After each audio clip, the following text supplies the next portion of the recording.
March 9, 1974. Lubang Island, Philippines.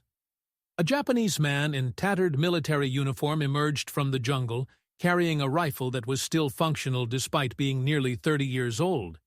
He was Lieutenant Hiroo Onoda, Imperial Japanese Army, reporting for duty after 29 years of solitary guerrilla warfare on a small Philippine island. He was surrendering, but only because his former commanding officer had traveled from Japan to personally order him to stand down. Without that direct order from his superior, Onoda would have continued fighting indefinitely because, as far as he was concerned, World War II had never ended. His war had lasted from 1944 until 1974, spanning 3 decades during which the world had moved on. Japan had rebuilt itself as peaceful democracy, and the Cold War had reshaped global politics. But for Onoda, time had stopped in 1945 when he received orders to conduct guerrilla operations on Lubang Island and to never surrender under any circumstances. He had followed those orders with absolute dedication for 29 years, long after everyone else who knew about his mission had assumed he was dead. Hiroo Onoda was born on March 19, 1922, in Wakayama Prefecture, Japan. He grew up during the militaristic period when Japan was expanding its empire across Asia, and when military service was the highest honor a young man could achieve. Onoda was intelligent, disciplined, and deeply committed to traditional Japanese values, including loyalty, duty, and honor.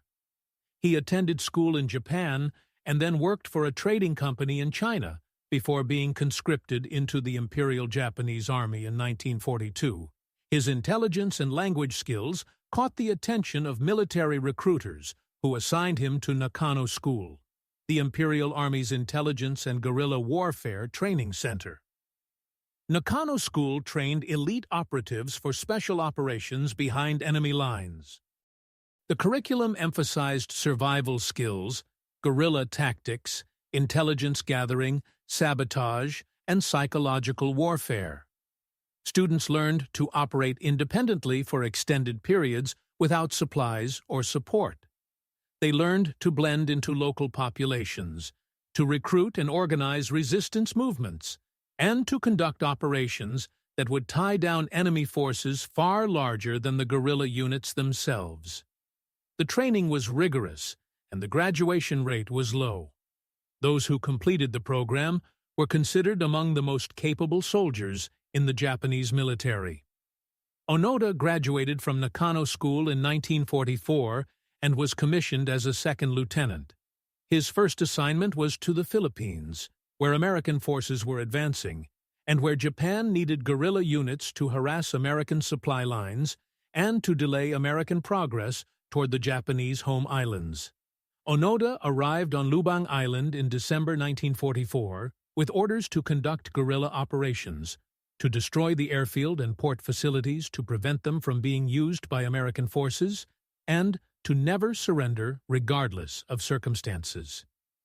His commanding officer, Major Yoshimi Taniguchi, gave him explicit instructions. "You are absolutely forbidden to die by your own hand. It may take 3 years, it may take 5, but whatever happens, we'll come back for you. Until then, so long as you have one soldier, you are to continue to lead him. You may have to live on coconuts. If that's the case, live on coconuts. Under no circumstances are you to give up your life voluntarily." These orders would define the next 3 decades of Onoda's life. Lubang Island is a small island approximately 90 miles southwest of Manila. It measures roughly 18 miles long and 9 miles wide, with rugged mountainous terrain covered in dense jungle. The island had a small Filipino population engaged in farming and fishing. During World War II, the island had strategic value because of its location near Manila, and because it had an airfield that could be used to support operations in the region. By the time Onoda arrived, American forces were already preparing to invade the Philippines, and the Japanese garrison on Lubang was outnumbered and outgunned. Onoda's initial operations on Lubang were conducted with 3 other Japanese soldiers who had also been trained for guerrilla warfare: Corporal Shoichi Shimada, Private First Class Kinshichi Kozuka, and Private Yuichi Akatsu. The 4 men began conducting sabotage operations against the airfield and against Filipino civilians who were cooperating with approaching American forces. They destroyed supplies, burned buildings, and harassed local population to create fear and to prevent cooperation with Americans. American forces invaded Lubang in February 1945 and quickly overwhelmed the Japanese garrison. Most Japanese soldiers on the island were killed or captured within days. Onoda and his 3 companions retreated into the jungle interior, where dense vegetation and mountainous terrain made them difficult to locate. They began a lifestyle that would continue for years, hiding during the day in jungle camps, conducting small raids at night to steal food and supplies from farms, and evading Filipino and American patrols that occasionally searched for them. The 4 Japanese soldiers believed they were conducting legitimate guerrilla operations as part of ongoing war effort. They did not know that Japan had surrendered in August 1945. They did not know that the war had ended. They remained in the jungle, following their orders to continue operations until relieved by Japanese forces that they believed would eventually return to reclaim the Philippines. The first indications that the war might have ended came in late 1945 when leaflets were dropped on Lubang by American aircraft. The leaflets announced that Japan had surrendered and that all Japanese soldiers should come out of hiding and return home. Onoda and his companions examined the leaflets carefully and concluded they were American propaganda designed to trick Japanese soldiers into surrendering. The leaflet's language seemed incorrect, the paper quality was poor, and the entire concept that Japan had surrendered was unthinkable given everything they had been taught about Japanese military culture and about the inevitability of Japanese victory. They dismissed the leaflets as clumsy propaganda and continued their operations. Similar messages were dropped repeatedly over the following months and years. Filipino and American authorities left supplies, newspapers, photographs, and letters from family members at locations in the jungle where they hoped Onoda and his companions might find them. All of these were dismissed as increasingly sophisticated propaganda. Onoda reasoned that if Japan had truly surrendered, Japanese military authorities would send someone to deliver orders directly. The absence of such orders proved, in his mind, that the war was continuing and that his guerrilla operations remained necessary. The psychological aspects of Onoda's refusal to accept that the war had ended are complex and reflect both his personality and his training. Nakano School had emphasized that guerrilla operatives must expect to face psychological warfare from enemies attempting to convince them to surrender. Students were taught to distrust everything coming from enemy sources and to maintain belief in their mission, regardless of what they saw or heard. Onoda had internalized these lessons completely. His training had prepared him to dismiss exactly the kind of evidence that was being presented to prove the war had ended.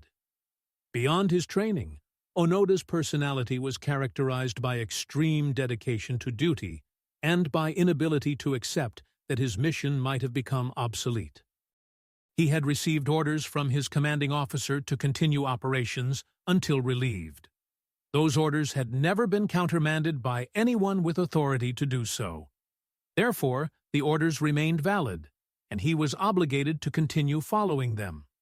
This rigid adherence to orders, combined with his training and with cultural values emphasizing loyalty and duty, created a psychological framework where Onoda simply could not accept evidence contradicting his mission, regardless of how compelling that evidence might be. The daily life that Onoda and his companions established in the jungle was harsh, but sustainable. They lived in camps hidden in dense vegetation on mountain slopes, where they had visibility of surrounding areas, and where they could escape quickly if discovered. They slept during the day and moved at night to avoid detection. They stole rice, bananas, coconuts, and other food from farms. They occasionally killed cattle for meat, preserving what they could by smoking it over fires built in ways that minimized visible smoke. They repaired their equipment constantly, maintaining their rifles, their uniforms, and their few possessions through improvisation, using materials scavenged from the jungle and from farms they raided. Their rifles remained functional for decades through meticulous maintenance and careful use. Onoda and Kozuka became expert marksmen who could kill cattle or defend themselves if confronted using minimal ammunition. They made their own bullets by reloading spent casings with gunpowder and projectiles improvised from available materials. The isolation and constant vigilance took psychological toll. The men had no contact with Japanese authorities, no confirmation that their operations mattered, no relief from the stress of believing they were at war while surrounded by an enemy-controlled population. They could trust no one except each other. Any Filipino they encountered was potential enemy, who might report their location or who might attempt to capture them. This paranoia was rational given their situation, but it created terrible loneliness and psychological strain that accumulated over years. The first defection occurred in September 1949, when Private Yuichi Akatsu left the group. Akatsu had been struggling with the hardships of jungle life, and with increasing doubts about whether the war was really continuing. He believed the messages indicating the war had ended, and he wanted to return to Japan. Onoda tried to convince him to remain with the group, but Akatsu slipped away during the night. He surrendered to Filipino authorities and returned to Japan. Onoda and his two remaining companions were shaken by Akatsu's departure. They questioned whether Akatsu had been coerced or whether he had genuinely chosen to surrender. They worried that Akatsu might reveal their locations and tactics to Filipino authorities. They became more cautious and more isolated, avoiding areas where they had previously operated regularly. Akatsu's return to Japan created renewed awareness that Japanese soldiers might still be hiding in the Philippines. Filipino and Japanese authorities organized search operations to locate Onoda and his companions. Search parties distributed leaflets, left supplies, and broadcast messages using loudspeakers mounted on trucks that drove roads near the jungle. Family members of Onoda and his companions recorded messages pleading for them to come home. Japanese government officials publicly announced that the war had ended, and that all Japanese soldiers were ordered to return. None of these efforts succeeded in convincing Onoda and his companions to surrender. They observed the search operations from hiding and concluded they were elaborate efforts to capture them. The presence of Filipino authorities in the search parties proved to Onoda that this was enemy operation rather than legitimate Japanese military activity. If Japanese military truly wanted to relieve them, they would have sent Japanese military personnel without Filipino involvement. The absence of purely Japanese search parties seemed to confirm that the war was continuing and that these searches were enemy propaganda operations. The deaths began in 1954 when Corporal Shoichi Shimada was killed in a firefight with a Filipino police patrol. Shimada and Onoda and Kozuka had been raiding a farm when they were surprised by police who had been alerted by the farmer. In the brief exchange of fire, Shimada was shot and killed. Onoda and Kozuka escaped into the jungle. Shimada's death was traumatic for the survivors. They had lost one of their 3 remaining comrades. They were now only 2 men conducting operations they believed were part of a war effort that seemed to be continuing indefinitely. The loss made them more cautious, but also more determined. They believed Shimada had died as a warrior in service to the emperor, and that his sacrifice must not be wasted. They intensified their security measures and became even more skilled at evading detection. The two-man operation continued for another 18 years. Onoda and Kozuka perfected their tactics for surviving undetected. They moved camps frequently, never staying in one location long enough to establish patterns. They learned every trail, every stream, every possible hiding place on the island. They studied Filipino habits and schedules, learning when farmers would be in their fields and when police patrols might occur. They became ghosts, appearing briefly to steal supplies and then vanishing back into jungle that they knew better than anyone else. The impact on the Filipino population was significant and tragic. From the Filipinos' perspective, two Japanese soldiers were conducting a terrorist campaign against innocent civilians long after the war had ended. Onoda and Kozuka's raids killed several Filipinos and wounded dozens more over the years. They burned crops, killed livestock, and destroyed property. The Filipino community lived in fear of these soldiers who appeared suddenly, took what they needed, and sometimes killed anyone who resisted or who threatened them. The Filipino police and military organized numerous operations to capture or kill the holdouts, but the dense jungle and the soldiers' guerrilla skills made them nearly impossible to locate. The Japanese perspective on Onoda and his companions evolved over time. Initially, Onoda was viewed with sympathy as a soldier who had been given impossible orders, and who was faithfully following those orders despite the war having ended. Public interest in his case was high, and Japanese media reported on search efforts. But as years passed, and as the death toll of Filipinos killed by Onoda and Kozuka increased, public opinion became more critical. Some viewed Onoda as a murderer who was using his military orders as excuse to commit crimes. Others continued to view him as a dedicated soldier who deserved respect for his loyalty, even if his actions were tragic. The debate reflected broader Japanese discomfort with confronting the legacy of World War II and with questions about military duty versus moral responsibility. The turning point came in October 1972, when Private First Class Kinshichi Kozuka was killed in a firefight with Filipino police.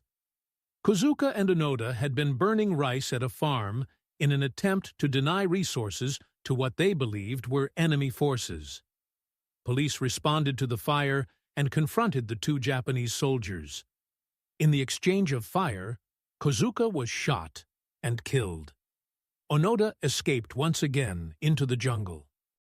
He was now alone for the first time since 1944, the last survivor of his four-man team. Kozuka's death in 1972 created international news coverage. The fact that a Japanese soldier had been killed in combat in the Philippines 27 years after World War II ended was shocking and newsworthy. Japanese media covered the story extensively. The Japanese government renewed efforts to locate Onoda and to convince him to surrender. Search parties were organized with Japanese officials participating. Messages from Onoda's family and from Japanese government officials were broadcast across the island. But Onoda remained hidden and remained convinced that the war was continuing. Onoda's solitary existence from 1972 to 1974 was perhaps the most difficult period of his entire ordeal. He had been isolated for decades, but he had always had companions who shared his beliefs and his mission. Now he was completely alone. The psychological burden of solitary existence in the jungle while believing he was at war, and while having no confirmation that his operations mattered, must have been crushing. But Onoda's discipline and training sustained him. He maintained his routines, continued his raids, and prepared to fight alone for as long as necessary. The resolution came through an unlikely encounter in February 1974. Norio Suzuki, a young Japanese adventurer who described himself as searching for Lieutenant Onoda, a panda, and the abominable snowman, in that order, traveled to Lubang Island specifically to find Onoda. Suzuki was unconventional and persistent. Rather than organizing official search operations, he simply went into the jungle with camping equipment and waited. After several days, Suzuki encountered Onoda at one of his campsites. The meeting was tense initially because Onoda assumed Suzuki was an enemy attempting to capture him. But Suzuki explained that he was a Japanese civilian who admired Onoda's dedication and who wanted to help him return to Japan. He offered to bring proof that the war had ended and that Japan wanted him to come home. Onoda was intrigued but skeptical. He told Suzuki that he would only surrender if his commanding officer personally ordered him to do so. Without such an order, he would continue his mission. Suzuki returned to Japan and located Major Yoshimi Taniguchi, Onoda's commanding officer from 1944, who was now a 75-year-old bookseller. Suzuki convinced Taniguchi to travel to Lubang to deliver the order that would end Onoda's war. Taniguchi agreed, understanding that Onoda would not surrender without a direct order from someone in his chain of command. On March 9, 1974, Major Taniguchi met Lieutenant Onoda in the jungle of Lubang Island. Taniguchi, wearing his old uniform and carrying documents proving his identity, formally relieved Onoda of his duties. He read orders stating, "By order of the Imperial Japanese Army, I hereby command you to cease all military operations and surrender immediately." With those words, Onoda's war ended. He removed his rifle, his sword, his ammunition, his hand grenades, and his uniform. He formally surrendered to Filipino authorities on March 11, 1974, nearly 30 years after the end of World War II. The surrender ceremony was formal and poignant. Onoda, wearing his tattered uniform and carrying his rifle, stood at attention while Philippine President Ferdinand Marcos accepted his sword. Marcos pardoned Onoda for the killings he had committed, recognizing that Onoda had believed he was acting under military orders. Onoda was allowed to return to Japan without facing criminal charges. His return to Japan created enormous media attention. Onoda became instantly famous as the soldier who had fought for 29 years, the embodiment of Japanese loyalty and determination. He was treated as a hero by some who admired his dedication to duty, and as an embarrassment by others who felt his actions reflected negatively on Japan's inability to move past its militaristic history. Onoda himself struggled to adapt to the Japan he returned to, a country that was unrecognizable from the militaristic society he had left in 1944. Modern Japan was peaceful, democratic, and prosperous. The values that had defined Onoda's life, military loyalty, willingness to die for the emperor, belief in Japan's imperial mission, were no longer celebrated and were often viewed with shame or regret. Onoda felt alienated from contemporary Japanese society. He wrote a memoir titled No Surrender, My 30-Year War, which became an international bestseller. The book described his experiences in the jungle, his beliefs about duty and loyalty, and his difficulty adjusting to peacetime. He expressed no regrets about his actions, believing he had faithfully followed orders and had done his duty as a soldier. The question of whether Onoda was a hero or a criminal has been debated for decades. From one perspective, he was an extraordinarily dedicated soldier who followed orders with absolute fidelity despite terrible hardships. His survival skills, his discipline, and his commitment were remarkable. From another perspective, he killed at least 30 Filipino civilians, wounded over 100 more, and terrorized a community for 3 decades after the war had ended.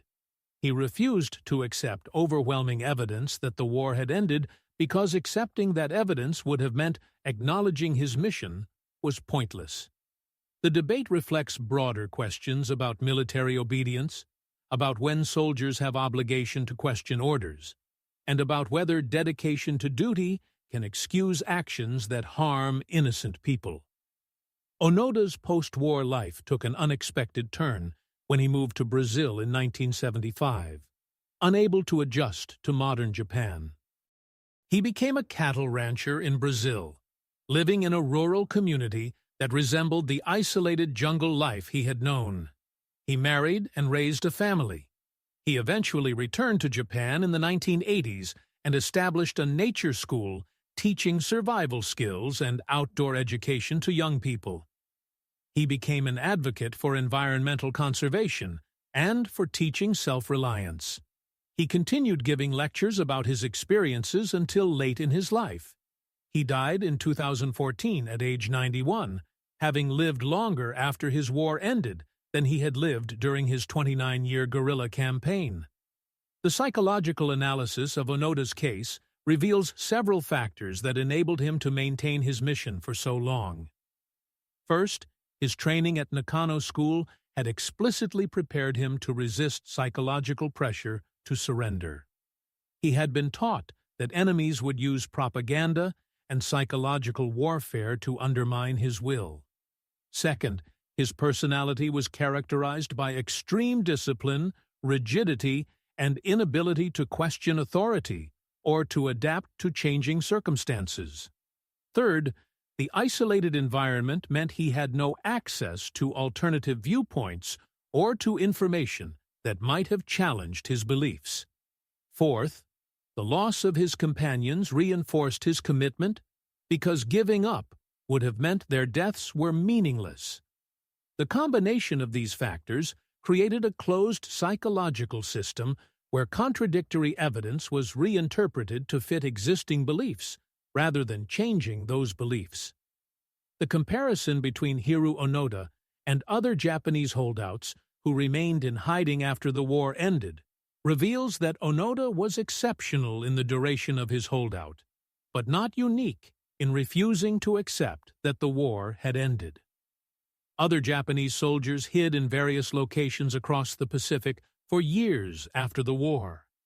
Most surrendered within a few years when confronted with undeniable evidence of Japan's surrender.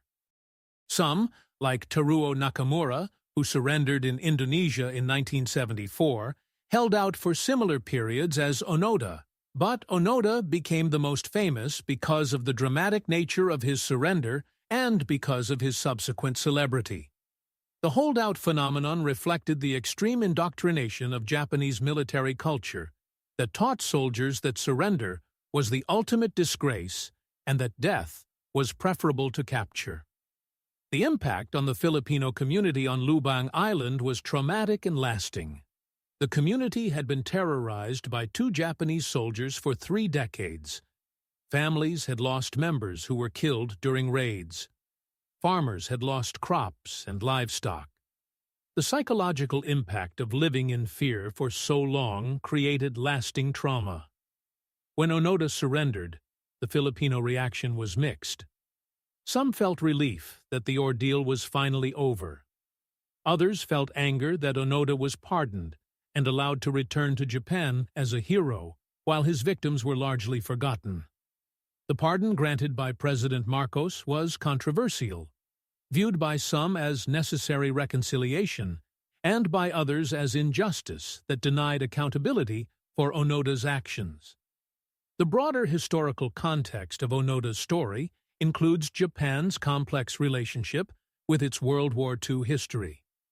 Japan's post-war identity was built partly on rejecting militarism and embracing peace, but this transformation required confronting uncomfortable questions about responsibility for wartime actions and about the values that had led to Japan's aggressive war. Onoda's story complicated this narrative because it demonstrated that individual Japanese soldiers had been capable of extraordinary dedication and courage, but in service of a cause that history had judged as unjust. Celebrating Onoda's loyalty meant risking celebration of the militaristic values that Japan had officially rejected.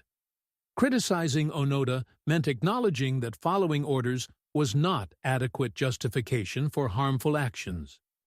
The tension between these positions reflected broader Japanese struggles with historical memory and identity. The international reaction to Onoda's surrender was fascinated, but also disturbed by the implications of his story. Western media portrayed Onoda as either an anachronism who represented values from a bygone era, or as a fanatic whose dedication had become pathological.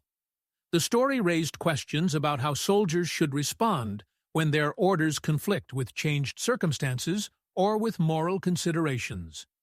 Military ethicists discussed whether Onoda had an obligation to question his orders once it became apparent that the war had ended and that his actions were harming innocent civilians rather than serving legitimate military objectives. The debate highlighted tensions between military necessity, individual moral responsibility, and the importance of questioning authority. The practical lessons from Onoda's case influenced military training and doctrine. Modern militaries recognize that soldiers operating independently need clearer guidance about when orders should be questioned and about how to verify information in ambiguous situations. The emphasis has shifted toward developing critical thinking and moral reasoning rather than emphasizing absolute obedience to orders. The Onoda case is taught in military ethics courses as an example of how dedication to duty, when taken to extremes without critical thinking, can lead to harmful outcomes. The cultural differences in how Onoda's story was received in Japan versus in Western countries reflected different military traditions and different cultural values. In Japan, loyalty and dedication to duty are highly valued cultural traits, and Onoda's actions could be understood within that cultural framework even by those who criticize the outcomes. In Western military culture, which emphasizes individual judgment and which has incorporated unlawful order doctrines following World War II war crimes trials, Onoda's absolute obedience to orders seemed excessive and potentially dangerous. The cultural differences illustrated how military ethics and expectations about soldier behavior are shaped by broader cultural values and historical experiences. The question of what Onoda could or should have done differently has been analyzed extensively. Critics argue that by 1950, after numerous messages and after 5 years of isolation, he had sufficient information to conclude that the war had ended and that continuing operations was unjustifiable. They argue that a reasonable person would have sought to verify the situation rather than continuing to kill civilians based on orders that were years old. Defenders argue that Onoda was in an impossible situation where he had received explicit orders never to surrender, and where all information suggesting the war had ended came from sources he had been trained to distrust. They argue that without a direct order from his chain of command, he had no basis for deciding unilaterally to abandon his mission. The debate raises fundamental questions about moral agency and about when individuals bear responsibility for questioning or disobeying orders. The technological dimensions of Onoda's survival are remarkable. He maintained equipment from the 1940s in functional condition through the 1970s, using only materials available in the jungle and through scavenging from raids. His rifle remained functional for 30 years through meticulous cleaning and maintenance. He manufactured ammunition by recycling spent casings and creating new bullets. He preserved his uniform through constant repair using natural fibers and materials. His ability to sustain technological capability without access to modern tools or materials demonstrated exceptional resourcefulness and skill. The environmental knowledge Onoda developed during 30 years in the jungle was encyclopedic. He knew every plant, every animal, every water source, every trail on Lubang Island. He could predict weather patterns, knew which foods were safe to eat, understood how to avoid diseases, and could navigate without maps or compasses. His knowledge was the product of 3 decades of daily observation and experience. This environmental mastery was essential to his survival and illustrated how humans can adapt to extreme environments when necessary. The physical toll of 30 years in the jungle manifested after Onoda's return to civilization. He suffered from malnutrition-related health problems despite having survived adequately in the jungle. His teeth were damaged from inadequate diet and hygiene. He had numerous parasitic infections common in tropical environments. His eyesight had deteriorated from years of nighttime operations. But remarkably, at age 52 when he surrendered, he was still physically capable and had avoided most of the diseases that might have killed him during his long isolation. His survival was testament to both his physical resilience and to his survival skills. The ethical dimensions of Onoda's actions toward Filipino civilians are perhaps the most troubling aspect of his story. From Onoda's perspective, he was conducting legitimate military operations against enemies and against a population that was supporting enemy forces. From the Filipinos' perspective, he was a terrorist who was murdering innocent civilians. The gap between these perspectives was unbridgeable because they were based on fundamentally different understandings of the situation. Onoda believed he was at war. The Filipinos knew the war had ended decades ago. This disconnect meant that Onoda saw his actions as justified military necessity, while Filipinos saw them as unprovoked murders. The ethical question is whether Onoda bears moral responsibility for failing to recognize that his understanding was incorrect and that he was harming innocent people. The legal dimensions of Onoda's pardon by President Marcos were controversial. Under Philippine law, Onoda had committed numerous crimes, including murder, arson, theft, and other offenses. He could have been prosecuted and could have faced life imprisonment or execution. Marcos's decision to pardon him was based on recognition that Onoda had believed he was acting under military orders and that prosecuting him would create diplomatic difficulties with Japan. The pardon was criticized by those who felt justice required that Onoda face consequences for his actions. It was defended by those who felt that prosecuting an old soldier for actions committed under extraordinary circumstances would serve no useful purpose and would prevent reconciliation between Japan and the Philippines. The memorial culture surrounding Onoda in Japan has been contested because of the difficult questions his story raises. Some Japanese honor Onoda as embodiment of traditional military virtues. Others view him as an embarrassment who represents Japan's failure to adequately confront its militaristic past. There is no consensus on how he should be remembered, and his story continues to generate debate decades after his surrender. The contrast between Onoda's fame and the relative obscurity of his victims illustrates patterns of how history remembers actors versus those acted upon. Onoda wrote best-selling books, gave countless interviews, and became an internationally known figure. The Filipino farmers and families who were killed or wounded by him remain largely nameless and forgotten. Their stories were not recorded, their experiences were not memorialized, and they appear in historical accounts only as statistics or as anonymous victims. This imbalance reflects broader patterns in how history centers powerful or famous individuals while marginalizing ordinary people who suffered the consequences of those individuals' actions. The question of whether Onoda's experience qualifies as heroism or as tragedy without heroes reflects different value systems and different ways of understanding courage and duty. From a military perspective that values loyalty and dedication, Onoda's 30-year commitment to his mission was heroic. From a humanitarian perspective that values human life and that questions unthinking obedience to orders, his actions were tragic and reflected dangerous dedication to duty without moral judgment. Both perspectives have validity, and the tension between them reflects fundamental disagreements about what values should guide human behavior in extreme circumstances. The influence of Onoda's story on popular culture has been significant. His story has been adapted into books, films, documentaries, and other media in multiple countries. Each adaptation emphasizes different aspects of the story depending on the creator's perspective and on the intended audience. Japanese adaptations tend to emphasize Onoda's loyalty and endurance. Filipino adaptations tend to emphasize the suffering of civilian victims. Western adaptations tend to portray Onoda as an anachronism, whose dedication had become pathological.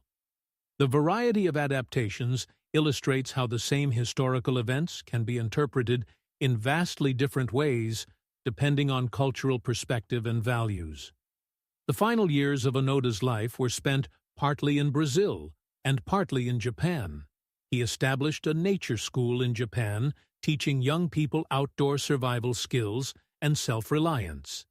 He became an environmental advocate, arguing for conservation and for maintaining connection with nature. He gave lectures about his experiences and about the importance of dedication and discipline.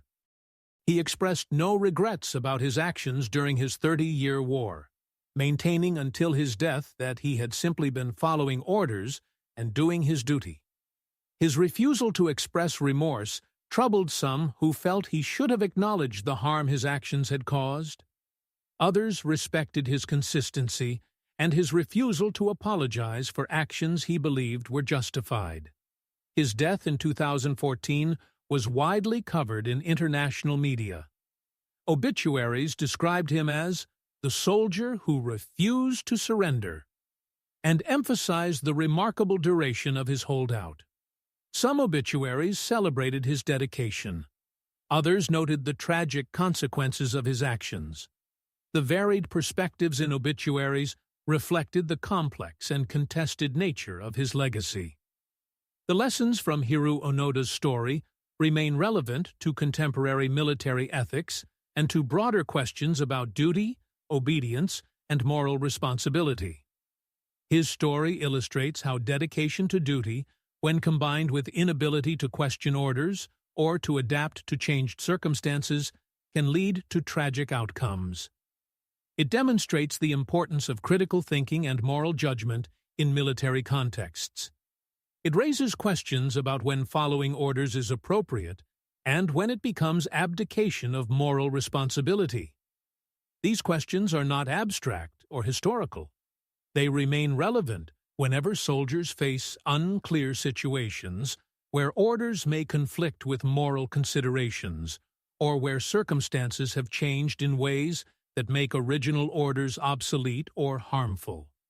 The Hiroo Onoda story stands as one of the most extraordinary and controversial episodes in modern military history. A soldier who fought for 30 years after his war ended, who maintained his mission despite overwhelming evidence that it was no longer necessary, who killed and terrorized civilians while believing he was serving his country, and who returned to a changed world that struggled to understand whether he was hero or criminal. His story has no simple lessons and no clear moral. It demonstrates both the best and worst of military dedication. Extraordinary courage and endurance in service of a cause combined with tragic refusal to question or adapt that resulted in unnecessary suffering. Understanding Onoda requires holding these contradictions without resolving them into simple narratives, acknowledging that he was simultaneously dedicated soldier and perpetrator of violence against innocent people, that his actions were both remarkable and tragic, and that history's judgment of him depends on which values one believes should take priority when they conflict.